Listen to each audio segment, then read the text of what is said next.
Friends, Shabbat Shalom, and greetings to you all. We continue to work on ourselves, and we always proceed step by step, layer by layer, from the most external forms of personality to the inner core of our being. And we do this work by reviewing our memories, seeing our actions, behaviors, beliefs. Now, some of the things we see, we don't like. We do not know where they came from. Things we know need to be fixed. We continue this process as an ongoing basis throughout our lives. Always wanting to fix things, always striving to reach the perfection that we came from. Now, this week we did some global reviewing. We remembered Kristallnacht, lit candles, prayed it never happens again while we sit on pins and needles, knowing it is happening all around us. Now, I read a fascinating article the other day about something that took place in Canada, in the largest city of the nation, the largest Jewish population of the country, and where they're planning on raising a Palestinian flag for a non-existent country next week. How shameful. In the story I was reading about, Jewish students were barricaded in a room by pro-Palestinian protesters who had nothing to fear and knew they were immune. What kind of world are we creating where we encourage terrorism and give it immunity? Now, the Students Supporting Israel Club planned an event that had two IDF reservists speaking at it, and its goal, like so much of Charlie Kirk's work actually, was to foster dialogue and invite all backgrounds, whether Jewish, Muslim, Christian, to learn and to ask questions about what life in Israel was like since the October 7th massacre. The university, and this is one I've never heard of, Toronto Metropolitan University, I have to look it up, refused to provide space for the event, claiming there was, and I quote, a lack of transparency about the topic and guest speakers, and insufficient lead time. Well, undeterred, the club rented a small private boardroom in a nearby medical building, displaying no signs, no public invitations, knowing every person who had been invited and was coming. But still somehow, word got out. And just before the event was supposed to begin, a few masked people forced their way into the building, into the room, shouting through megaphones, "Free Palestine. You're supporting genocide."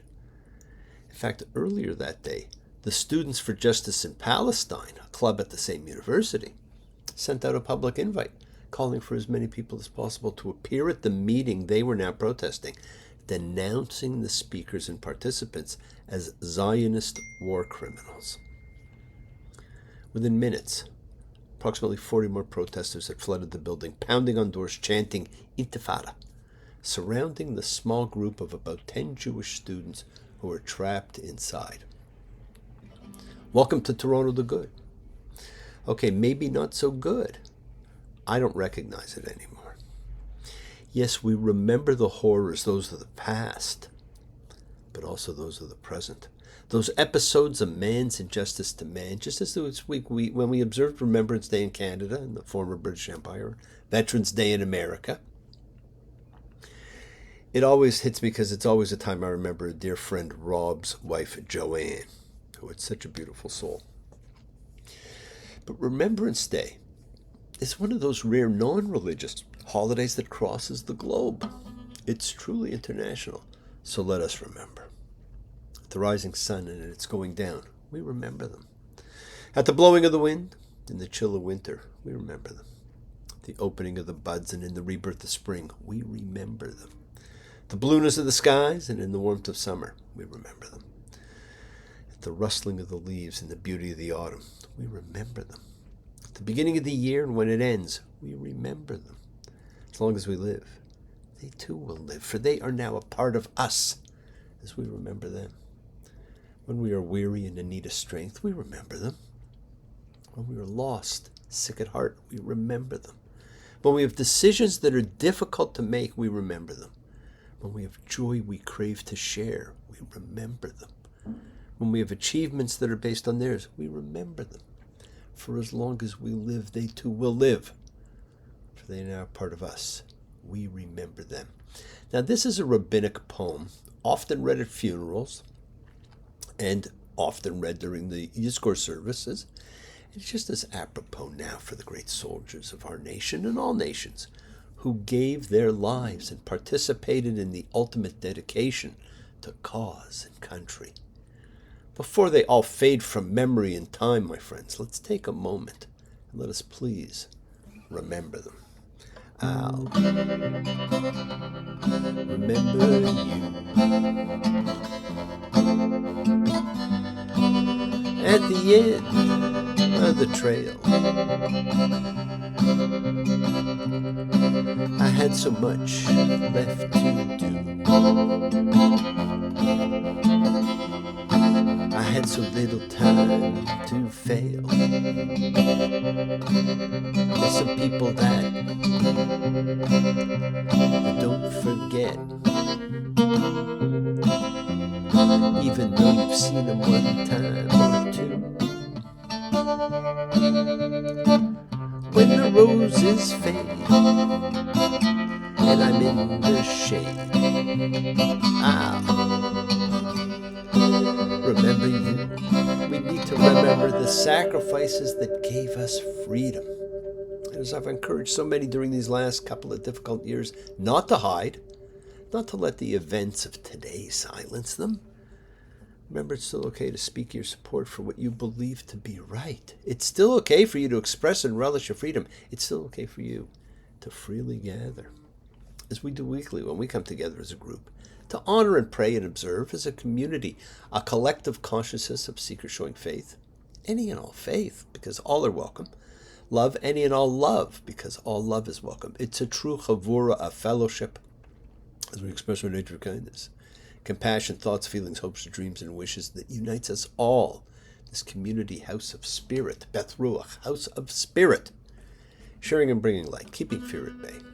Even though together, we're individual in our approach, each connecting in his or her their own way. So once again, please do go ahead, invite everybody you know, physically, digitally, psychically, emotionally, spiritually, any way at all, to gather and share. As we sing from Psalm 133, the Hine Matov, which means come together. Hine Matov, Shevet Ahim Gam Yachad.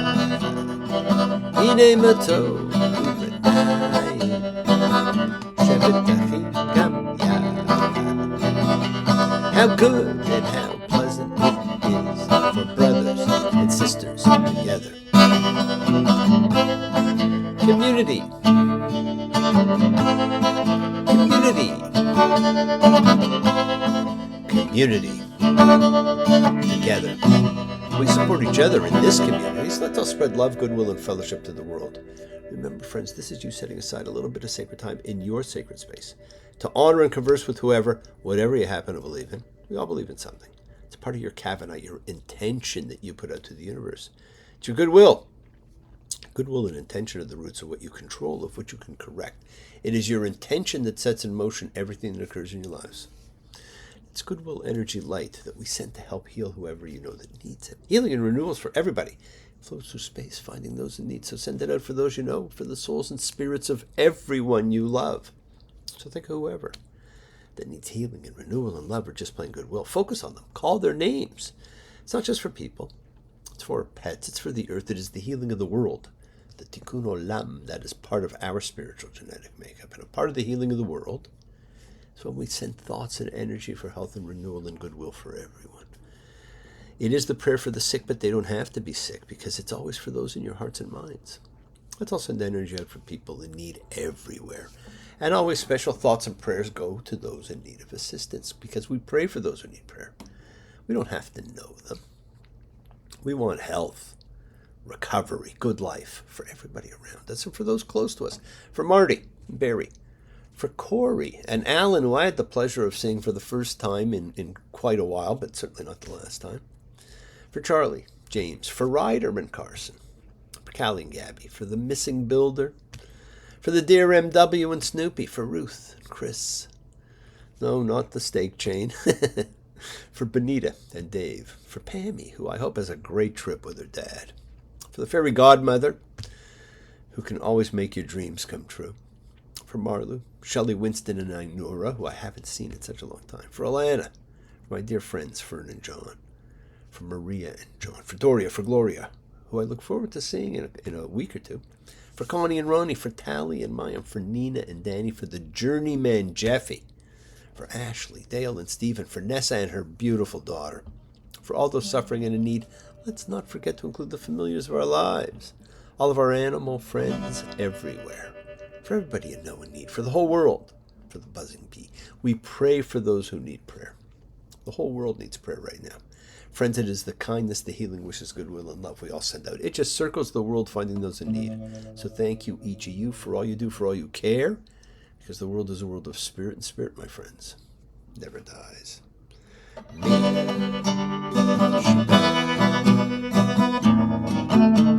Avotenu. Makor ha-bracha. Limotenu. May the source of strength will bless the ones before us. Help us find the courage. Make our lives a blessing. The renewal of body. The renewal of spirit. Let us say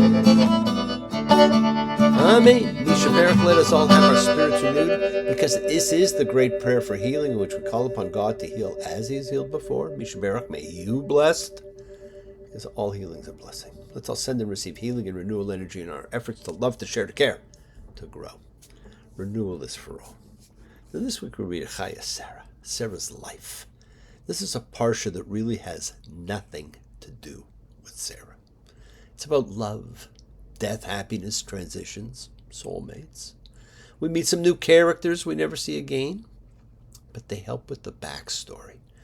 We read that Sarah dies, Isaac marries. We learn a little about Abraham's marriage to someone named Keturah. Then Abraham dies. But nowhere do we learn about Sarah. But this week is the real first changing of the guard. Gentlemen, he said, I don't need your organization, shine your shoes. I moved your mountains and marked your cards. Eden's burning, get ready for elimination, or else your hearts must have the courage for the changing of the gods. The changing of the guards. Now, Sarah's a fantastic person, fascinating. We're told she left with Abraham when he was told to go, when in his 70s, and leave Ur. But her name's not Mesopotamian, it's Egyptian, meaning princess. This reading sets the stage for the transition, not from Abraham to Isaac, as would be expected, but from Abraham to Rebekah, Isaac's wife. Sarah's filler. The whole story of the servant sent to find a wife is an amazing story. A complete reversal of the betrothment ritual. The whole swearing section, a deathbed oath. The life with Keturah, so out of sequence. The whole thing is the most obvious out-of-order parsha in the entire Torah. As it reads, it makes no sense. Here's the order of events you read in this parsha. It begins with Sarah's death and burial. Then goes to tell the story of Isaac's marriage to Rebekah, and then Abraham's marriage to Keturah and his new family with her. It ends with the death of Abraham and a changing of the guard as Isaac and Ishmael come together to bury their father. That's the pretend historic series of events. However, it's terribly out of order, and rarely do people speak of and examine that order. If it were written as history, here's how it would have been read.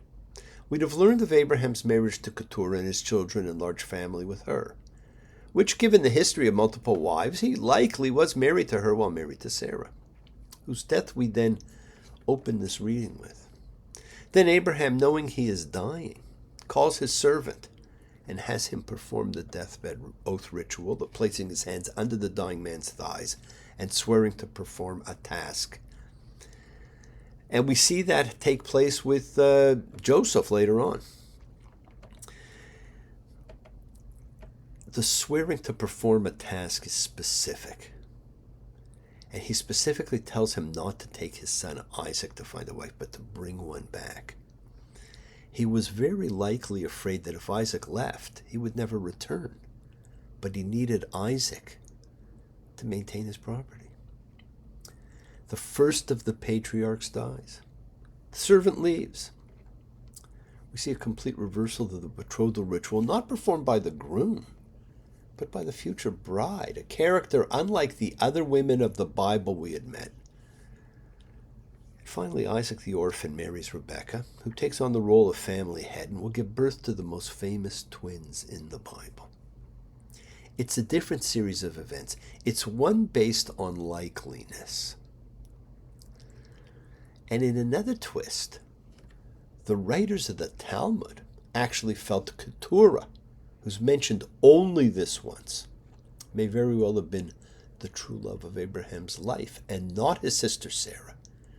But they also suggested Keturah was Hagar, and therefore a return for Abraham to his true heart.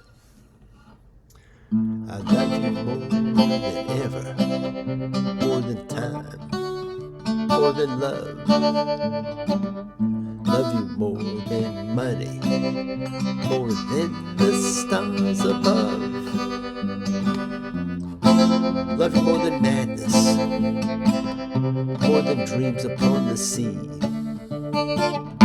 Love you more than life itself, you mean that much to me.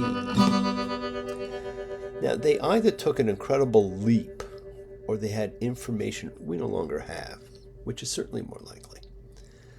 There had to be a reason to take history and change it. By doing so, the emphasis changes from continuous story or history to lessons of life. And lessons of life know no historical bonds. And this Parsha is really about lessons of life. Love wins.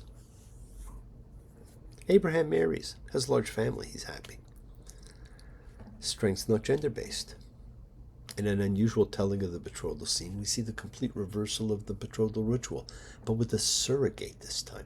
The groom's nowhere to be found, as we see the female is the strong one in this relationship. Forgiveness.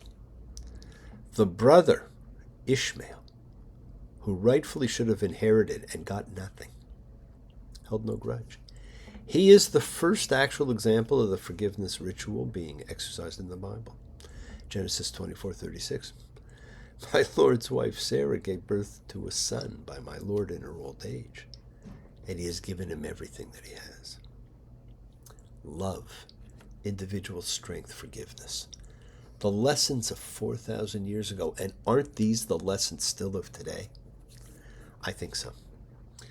They all stem from love, the most important ingredient to life, the most important ingredient of all.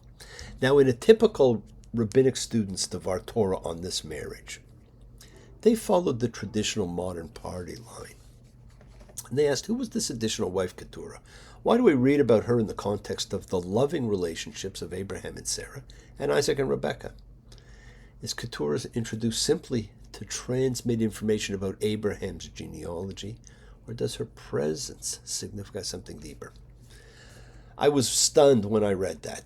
It perpetuates a myth. We take modern morality and impose it on ancient mores. Today we marry more out of love than need, but the people we're reading about lived a different kind of life. At no time in the Bible do we ever see a loving relationship between Abraham and Sarah or Isaac and Rebekah. In fact, we tend to see periods of tension in both those relationships. Sarah and Abraham were at odds since their days in Egypt, where she was used for his benefit, and where she drove the wife she gave him away and got rid of his son to ensure her son was the only one left. Nice. Isaac didn't marry Rebekah because he loved her. He never met her. Marrying for love is such a much more recent part of society than people realize. Well, perhaps he loved her because he married her, but even that we don't actually know. We know Rebekah filled the emotional gap left by Sarah's death, as the end of the verse indicates. And with the first matriarch deceased, Rebekah also takes up the role of matriarch in the family. What we do discover about the Isaac-Rebekah relationship is they actually took complete opposite positions, especially with their twin sons. The new head of the family, the paterfamilias, was not Isaac. It was the first biblical feminist, Rebecca, wife of Isaac. She was a strong woman, and to some, she was the role model for Lucretia Borgia. Friends, there is a natural order to life. And as inexorable time moves on, the order we often read is not the order of life. This parsha marks a major transition from one patriarch to another, from one head of the family to another, and the least understood biblical character, major or minor. And that's what's so unique. He's a completely minor major character, Isaac, one of 3 patriarchs, and yet we know nothing about him. He never left his home. He had only one wife that we are aware of, and that alone makes him unusual for the time. He was named by God, not by his parents. The events that defined him were done to him, not by him. First, at 8 days old, when he was circumcised, the first to be per the Abrahamic covenant, and as a lad he was taken to be sacrificed. And we hear nothing about him after the angel stayed Abraham's knife. He didn't even return from that fateful day with his father. These had to have a hell of an effect on him. He never went to find a wife. One was brought to him. He was quite happy, just standing, moaning, running around in his fields, content.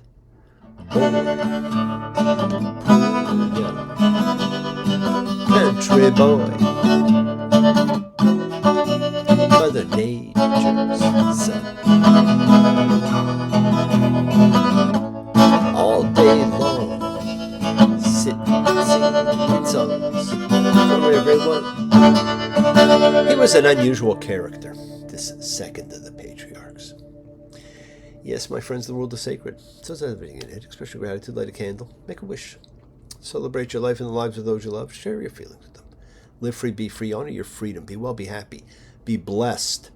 Share and honor the light, and all who live in the light and continue to shine. Continue to send everybody you know goodwill and love. Pray for peace.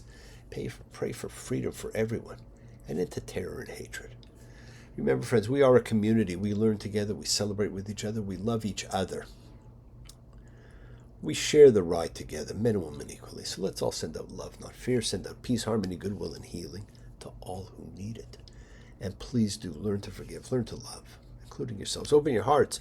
Honor the relationships of your life. Tell those you love that you love them. Examine your intentions. Use them to imprint your will on the universe. Remember, we set in motion all that happens in our lives. It's our intention, our kavana. Cause, our effect, everything's linked. You always have time to forgive and be forgiven because you have the knowledge of what's good and bad. So acknowledge what you've done wrong to yourself, to God, and to any person you've wronged, and ask forgiveness. But always do so with sincerity, with accountability, with vulnerability. Forgive those who've hurt you. You'll learn to be forgiving and compassionate because the secret of forgiveness, compassion, and peace is acceptance. Can you accept yourself, other people in the world just as they are? Can you accept life as it is without trying to control it? Because if you do, you can experience the peace that acceptance brings. Keep on dreaming, my friends. Keep on being, keep sharing, keep shining, keep teaching. Keep spreading joy and goodwill. Do not follow fear, follow love. It's always in front of you. And work to be present in the body. Expand your heart, quiet your mind. Because the deepest source of real power lies in consciousness, in your ability to be mindful, to be aware, to be present in all of life's circumstances. Love with the heart, because we are part of a greater whole. Embrace love, not fear. Forgiveness, not anger. Be there for someone, because someone will always be there for you whether you know it or not. And continue to explore faith and belief and what they mean to you. Never accept shame as a natural state, because whatever you feel, others have felt. Whatever you've experienced, others have too. We share together, we learn together, we help each other. Because we're each of us simply trying to find love, acceptance, and support. We all have or could have that special someone in our lives, so find them and tell them what they mean. Because you're never alone on your journey. Listen to the voice of God as He talks to you, and remember your connection to God and all that He's created in body and soul and mind and spirit. It's a part of you, it's a part of me, it's a part of all of us connected forever. I fear we are in dark times. Perhaps a modern dark age is coming where hate and fear have replaced love and understanding as the dominant forces of life. They are the tools of the mob. You can fight it. Do not let it take root in your heart, in your soul. New York has fallen. Toronto's on the verge. Both were once strong centerpieces of the modern mosaic of welcoming diversity that have now become hotbeds of hate. This is the actual fearsome return of the Nazis. They sentenced me to 20 years of boredom for trying to change the system from within. I'm coming now, coming to reward them. First, we take Manhattan, then we take Berlin. Thank you for joining me, my friends. Have a great week. I'll see you all soon, and I hope you all continue to celebrate the miracles of life. Next week, we celebrate the great Baruch's birthday and some other things. Shabbat shalom and blessings to you all. Take care. Thanks.